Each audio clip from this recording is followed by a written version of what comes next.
बचपन में आपने सोचा हुआ था कि आप जज बनेंगे, बड़े होकर बनेंगे? नहीं जी, बचपन में तो सच में बताऊं ईमानदारी से बचपन में ये नहीं सोचा हुआ था, लेकिन ये मन में ज़रूर था कि किसी सरकारी सेवा में ज़रूर जाना है और कुछ बड़ा करने की ये था मन में। कब आपके मन में आया कि आप जज बनेंगे, आप पीसीजे क्वालिफाई करें, कब आया, किस समय? ये मैं एमए करने के बाद जब पॉलिटिकल साइंस से मैंने एमए कर लिया था, हाँ। तो फिर पता नहीं क्यों मेरा मन लॉ की तरफ झुकाव हो गया। नमस्ते दोस्तों, हमारे फेसबुक पेज हम सब की बात में आप सब लोग का स्वागत है। आप देखते होंगे पूरे भारत में भ्रमण करता रहता हूँ, लोगों से मिलता रहता हूँ, की बातें रिकॉर्ड करता हूँ, आपको सुनाता रहता हूँ। आज हमारे साथ में युवा हैं, ये अभी इन्होंने पीसीएस एग्जाम पास करके जज बने हुए हैं, इनसे मिलने आए हुए हैं और आप सब लोगों को मोटिवेट करेंगे। अगर आप भी जज बनना चाहते हैं तो पूरे वीडियो को देखिए, एक अच्छा इन्फॉर्मेशन मिलेगा। देखिए, गोरखपुर के गर्व की बात है। और सर जी, हमारा फेसबुक पेज चलता है और इसका नाम हम सब की बात है, उस पर आपका बहुत स्वागत है और आपको हमारे पेज की तरफ से बहुत बधाई, आपकी जो है पीसीएस आप निकाला हुआ। पहले अपना परिचय एक बार दीजिए, फिर बहुत सारी बातें करने जा रहे हैं सर। सबसे पहले तो धन्यवाद आपको। मेरा नाम सर्वेश पांडे है और मैं ग्राम भिलोरा, पोस्ट 69, जिला गोरखपुर का रहने वाला हूँ। और मैंने इस बार पीसीएस-जे की वर्ष 2022 में जो वैकेंसी आई थी वो दिया था और मेरी ये प्रथम प्रयास में मैंने इस सफलता को अर्जित किया है। चलिए, तो जैसे आपने बताया कि पीसीएस-जे निकाला हुआ, मतलब आप जज बन गए, कहने का तात्पर्य है? जी। हाँ? जी जी जी। क्योंकि बहुत सारे लोग समझ नहीं पाएंगे पीसीएस-जे क्या होता है, मतलब किसी को जज बनना रहे तो पीसीएस-जे एग्जाम क्वालिफाई करना पड़ता है ना सर? जी जी जी। हर प्रांत की ये एक प्रांतीय न्यायिक सेवा परीक्षा होती है। अच्छा। ये उत्तर प्रदेश की न्यायिक सेवा परीक्षा थी और इसी को पीसीएस-जे कहा जाता है। पीसीएस-जे करना पड़ता है। जैसे आप युवा हैं, मैं भी युवा हूँ, मान लीजिए किसी को पीसीएस-जे करना है तो पढ़ाई कहाँ से स्टार्ट हो, कैसे कैसे क्या पढ़ाई किया हुआ, आपकी पढ़ाई स्कूलिंग कहाँ से हुई सर? देखिए जी, मेरी स्कूलिंग मेरी जो थी, मैंने हाई स्कूल की अपनी आदर जनता इंटर कॉलेज से मैंने किया है। हिंदी मीडियम से? हिंदी माध्यम से मेरी पूरी पढ़ाई हिंदी माध्यम से रही है। अच्छा, हिंदी मीडियम के बच्चे भी जो है पीसीएस-जे जज बन सकते हैं, मतलब कहने का तात्पर्य है। मतलब बहुत सारे लोग जो है डिमोटिवेट हो जाते हैं कि हम लोग जो है अच्छा स्कूलिंग नहीं मिल पा रहा है, हम लोग क्या कर पाएंगे, क्या नहीं कर, मतलब आप मोटिवेशन है इसके वजह से?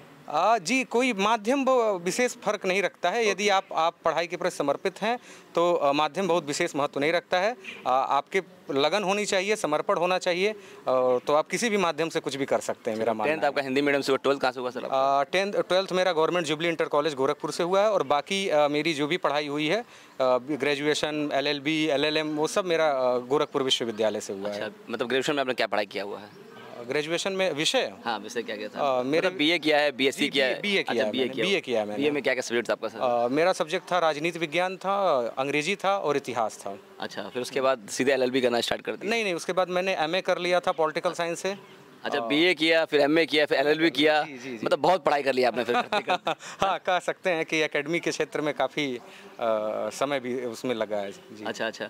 घर में कौन कौन आपके हैं सर वैसे? घर में मेरे माताजी, मेरे पिताजी और हम लोग 3 भाई और एक मेरी सबसे छोटी बहन। तो आप बड़े हैं सबसे कि? जी, मैं सबसे बड़ा हूँ। सबसे बड़े हैं जी। तो घर में पिताजी किस जॉब में हैं? मेरे पिताजी अधिवक्ता हैं और वो RTO ऑफिस में गोरखपुर में उसके अधिवक्ता के रूप में वो व्यवसाय मतलब प्राइवेट प्रैक्टिस करते हैं? जी, प्राइवेट। घर के अंदर कोई गवर्नमेंट जॉब के अंदर पहले से है? जी नहीं, कोई सरकारी। तो पहला आपका ये सरकारी सेवा मतलब कि आपने क्वालिफाई किया? जी। तो मुझे लगता है कि गोरखपुर के अंदर आप जो हैं इस समय, जो गाँव के अंदर पूरा गोरखपुर का माहौल बदल दिया आपने होगा, तो फिर गाँव का नाम पूरा परचम लहरा रहा होगा फिर तो ये? हाँ, ये तो कह सकते हैं क्योंकि कोई व्यक्ति जब सफल होता है तो उसके परिवार का, उसके माता पिता का, गांव का, समाज का, सभी का नाम होता है। और ये मेरे लिए गर्व का विषय है कि मेरे नाम से अगर मेरे गांव की, मेरे माता पिता का और सबका नाम हो रहा है तो मेरे लिए तो ये बड़ा हर्ष का विषय है। कहाँ से फ़ोन आपके पास आ रहा है? जी सर, बहुत जगहों से, मित्रों से, मीडिया के बंधुओं से और हमारे गुरुओं के, हमारे प्रोफेसर्स के जिन्होंने मुझे पढ़ाया है, सब जगह से, लगभग सबके बधाई संदेश सबके जगह से मिल रहे मुझे। एक नॉर्मल तरीके से मैं सवाल पूछ रहा हूँ कि जैसे मान लीजिए जज बनना है तो कितने एज तक बन सकता है, मतलब कितनी एज बताना चाहेंगे कि कितना एज आपका है? जी, मेरा तो 30 वर्ष का एज है। 30 वर्ष? हाँ, 30 वर्ष के। मतलब जज बनने के इतना पढ़ना पड़ता है, इतना मतलब हो जाता है? नहीं, ऐसा नहीं। देखिए, जज बनने के लिए न्यूनतम योग्यता तो बस केवल LLB है, उसे LLB लॉ ग्रेजुएट होना चाहिए। फिर उसके बाद वो किसी भी राज्य की प्रांतीय न्यायिक सेवा जो परीक्षा होती है उसमें वो फॉर्म भर करके उसको उत्तीर्ण करके जज बन सकता है। तो मतलब कोई एज लिमिट इसमें नहीं? नहीं, एज लिमिट तो रहता ही है उसमें। अच्छा। एज वो अलग अलग राज्यों की अलग अलग होती है, एज लिमिट उसमें होता है। लेकिन ये जो न्यूनतम योग्यता होती है मात्र केवल वो LLB ही है। वो LLB के बाद वो जज के लिए अपनी तैयारी कर सकता है। तो बचपन में आपने सोचा हुआ था कि आप जज बनेंगे, बड़े होकर बनेंगे? नहीं जी, बचपन में तो सच में बताऊं ईमानदारी से, बचपन में ये नहीं सोचा हुआ था, लेकिन ये मन में ज़रूर था कि किसी सरकारी सेवा में ज़रूर जाना है और कुछ बड़ा करने की ये था मन में। कब आपके मन में आया कि आप जज बनेंगे, आप पीसीजे क्वालिफाई करें, कब आया, किस समय? ये मैं एमए करने के बाद जब पॉलिटिकल साइंस से मैंने एमए कर लिया था, तो फिर पता नहीं क्यों मेरा मन लॉ की तरफ झुकाव हो गया और फिर इसमें तभी से ये ठान लिया था कि मैं लॉ के क्षेत्र में जाऊँगा और जज बनूँगा। अच्छा जी, अच्छा तब से छान लें। कितना पढ़ना पड़ता है बताइएगा, मतलब मान हमारे वीडियो को बहुत सारे लोग देखते रहते हैं, आपकी बातों से मोटिवेट लोग होंगे, कितना पढ़ाई करना पड़ता है? अब पढ़ाई की क्या, देखिए पढ़ाई ये नहीं मायने रखता है कि कितने घंटा ही आप पढ़ते हैं। जो मायने रखता है सबसे अहम ये है कि आप निरंतरता के साथ कितने घंटा पढ़ते हैं। कितना घंटा निरंतरता बहुत जरूरी होती है।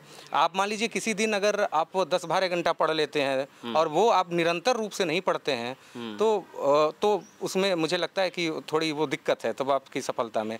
यदि आप निरंतरता के साथ लगे हुए हैं, चाहे वो 6 घंटा 7 घंटा 8 घंटा जो भी दे रहे हैं, लेकिन कहते हैं ना कि अगर निरंतरता है, हाँ, तो वो चीज़ें लोग कहते हैं कि जब जो बच्चे लोग पढ़ते हैं, जो पीसीजे निकालते हैं, जो आईएएस निकालते हैं, वो लोगों से जो है तालमेल बैठाना बंद कर देते हैं, घर से निकलते नहीं है, दिन में किताब में घुसे रहते हैं। ये भी आपके साथ हुआ था क्या? जी देखिए, बंद कर देते हैं इसका मतलब बस यही होता है कि चूंकि समय उनके पास नहीं रहता है कि वो समाज के पास ज़्यादा समय दे पाएँ, अपने मित्रों बंधुओं के पास, या फिर आज के ज़माने में सोशल मीडिया है, उस पर समय नहीं दे सकते, क्योंकि वो एक कह सकते हैं ना कि 10x6 के कमरे में अपने आप को सीमित कर लेते हैं वो लोग। मैं आपको कमरा दिखा सकता हूँ क्या, जहाँ पढ़ते थे आप? जी, वही मैंने अपनी पूरी पढ़ाई लिखाई जो है अपने घर से की है और मैं कहीं कोचिंग सेंटर नहीं गया, कहीं नहीं गया। देखिए दोस्तों, ये इनका कमरा है छोटा सा ये, और ये कमरे के अंदर देखिए इनका टेबल रखा हुआ है यहाँ पर, ये इनका बेड यहाँ पर है, और पीछे देख सकते हैं ना ये सारी चीज़ें दिखा रहा है। बचपन से लग रहा है मुझे, लगा सिल्ड से भरा पड़ा हुआ है, ये देख रहे हैं, ये सिल्ड है, ये सारी चीज़ें हैं ये, और ये फादर इनके हैं, ये बैठे हुए बाहर बैठे हुए सिंपल ये लोग हैं।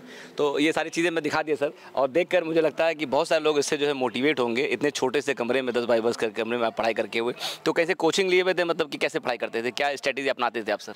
जी मैंने अभी तक कहीं किसी कोचिंग में आज तक मैंने पढ़ाई नहीं किया है, मैंने किसी कोचिंग को नहीं ज्वाइन किया है, बस केवल घर पे बैठ करके अपनी पढ़ाई किया हूँ। और एक मतलब अजीब बात आप कह लीजिए, मैं ये नहीं कह रहा हूँ कि कोचिंग सेंटर्स की कोई उपयोगिता नहीं है, लेकिन एक मैं कोचिंग न जा करके और हिंदी माध्यम से पढ़ाई करके ये सफलता अर्जित किया है। 2 चीज़ें एक समाज में मिथक होती है कि हिंदी माध्यम से तैयारी करना, और दूसरी ये होती है कि कोचिंग सेंटर में लोग जाते हैं और देखिए कोचिंग से मार्गदर्शन अवश्य मिल जाता है, लेकिन मुझे संभवतः इसकी ज़रूरत नहीं पड़ी, इसलिए मैंने अपनी जो तैयारी की थी घर पे ही रह करके अपनी पूरी पढ़ाई की। एक चीज़ और बहुत इंपॉर्टेंट मैं सोचता हूँ कि मान लीजिए बड़ा एग्जाम क्वालिफाई करना, क्या किस्मत भी साथ होना चाहिए आपके साथ में? किस्मत रोल प्ले करता है नहीं? हाँ, ये तो मैं मानता हूँ जी, क्योंकि देखिए किसी व्यक्ति की जो सफलता होती है ना, उसकी 2 कुंजी होती है। हाँ। एक कर्म और एक किस्मत। तो ये जब दोनों कुंजियाँ एक साथ लग जाती हैं तो व्यक्ति सफल हो जाता है। तो किस्मत आपके साथ था? हाँ, इस बार ये कह सकते हैं कि किस्मत भी हमारे साथ था, और किस्मत का मतलब समझ लीजिए ईश्वरीय शक्ति है, वही किस्मत है। जब उनकी कृपा हो जाती है तो फिर चलिए अब एक लास्ट सवाल पूछते हैं, मान लीजिए आपसे, बहुत सारे लोग जो है जज बनना चाहते हैं, बहुत सारे लोग पीसीजे क्वालिफाई करना चाहते हैं, क्या स्ट्रेटेजी अपनाएं, किस तरीके से काम करें, मतलब वो भी जो है एग्जाम देकर पास कर सकते हैं? ये कुछ मतलब मंत्र बता दीजिए, कुछ गुरु मंत्र बता दीजिए। देखिए गुरु मंत्र क्या कह सकते हैं, लेकिन गुरु ही हो गया अब तो, बता दीजिए। देखिए यही है कि आप बेयर एक्ट्स पे अच्छे कमांड करिए। किसके ऊपर? Bare act. ये क्या होता है सर? बेयर एक्ट जो होते हैं वो जो अधिनियम होते हैं, का छात्र इसलिए मैं आपसे पूछ रहा हूँ। जी हाँ। जो भी हमारे जो भी दोस्त लॉ के फील्ड के होंगे, हाँ। वो जो देखेंगे इस वीडियो को तो वो जान जाएंगे, हाँ। कि वो जो भी कानून होता है, जो अधिनियम होता है, हाँ। उसके बेयर एक्ट्स होते हैं। तो वो बेयर एक्ट्स पे अच्छे कमांड करें, और जो भी किताबें हैं अच्छी वो पढ़ें, नोट्स बनाएं, सिलेबस अपने पास रखें, और निरंतर यदि वो 5-6 घंटा अध्ययन कर रहे हैं तो निश्चित रूप से सफलता उन्हें मिलेंगी। अच्छा। जी, धैर्य के साथ निरंतरता बनी रहनी चाहिए, अनुशासन बनी रहनी चाहिए, और माता पिता का आदर करें, सम्मान करें, और जिस शक्ति में भी विश्वास करते हैं उनके प्रति विश्वास रखिए, जरूर सफल होगा एकदम जी। पूरा ठीक है सर। ये देखिए सर, ये हमारे एज के मुझसे एज में कमी होंगे, और इन्होंने पीसीजे क्वालिफाई कर रखा है। हमने अपने तरफ बधाई दे दिया। मुझे लगता है आप भी कमेंट बॉक्स में कमेंट लिख करके इनको बधाई दे दीजिएगा। देखिए गोरखपुर का इन्होंने मान सम्मान बढ़ाया हुआ, गोरखपुर के साथ अपने गाँव का मान सम्मान बढ़ा रखा है। भिलोरा गाँव है, ये गोरखपुर ग्रामीण विधानसभा पड़ता है, और यही माननीय मुख्यमंत्री योगी आदित्यनाथ जी गृह जनपद है। तो गोरखपुर के ये भी रहने वाले हैं, गोरखपुर के रहने वाले हम भी हैं। हमको गर्व होता है ऐसे युवा जब आगे बढ़ते हैं। दोस्तों सर जी बहुत बहुत धन्यवाद, अपने कीमती समय मुझे दिया हुआ है। मुझे लगता है बहुत सारे लोग वीडियो देखेंगे, उनको लाइक और कमेंट करिएगा, वीडियो को शेयर करिए। चलिए आप सब